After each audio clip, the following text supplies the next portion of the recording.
One question. Do superheroes exist in Kenya? No. In Africa? Yeah.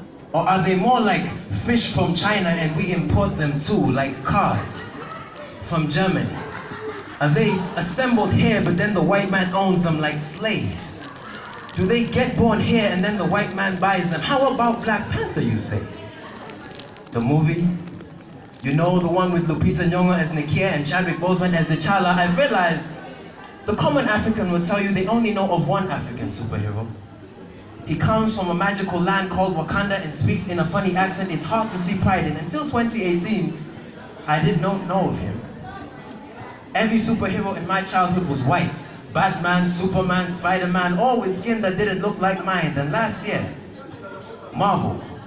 You know that American company with the only rights to manufacture superheroes and export them around the world? They changed our lives.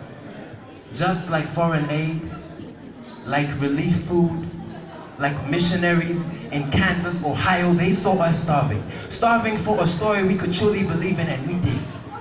When Black Panther came, we queued at cinemas all over Nairobi. Watched it over and over like we were trying to believe in a future we could not create ourselves. We saw lines of people waiting like hungry kids in northern Kenya. Isn't it funny how a Kenyan will forget that we can create our own stories, our own movies, even our own food? Because just like KFC, Domino's, and Burger King, Black Panther is proof that we will pay more for what the white man feeds us. I have learned over time that the power of a story depends so much on the person who tells it. The hero of Black Panther is not me, is not you, not the African. Like my uncle says, if you want to find power, follow the money. Marvel writes my story to put food on its own people's plates. We here in Kenya are still hungry. Artists are still starving. My cousin is a filmmaker. He wrote a film called Supermodel. It's about a young girl. It's about a young girl in a small village whose dream is to become a superheroine. That young girl was supposed to be our Black Panther.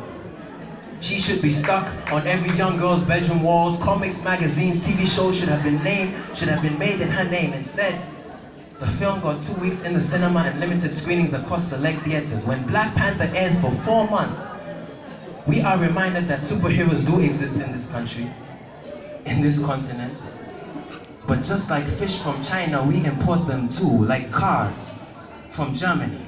Black Panther claims to be assembled for us, but then the white man owns him like a slave. When my cousin tells me he struggles to support his art, I wonder if Black Panther, a film that was supposed to represent us, has done anything for this country, for this continent.